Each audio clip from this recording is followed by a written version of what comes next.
think when we talk about kitchens, we think of the doors or the drawer fronts and panelling. One of the initial conversations that you asked is, do you want a flat door?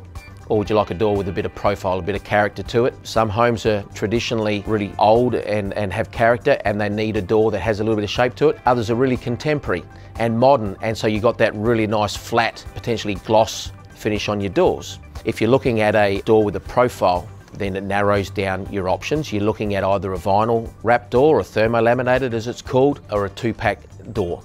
You can also use timber with solid timber doors. We don't do a lot of that these days. If you're looking at a flat door, then your options open right up. The colourboard doors, whilst they're the cheapest in a price point, it's not a quality thing. It's not that they're not going to last. They're actually probably the most durable doors you can use.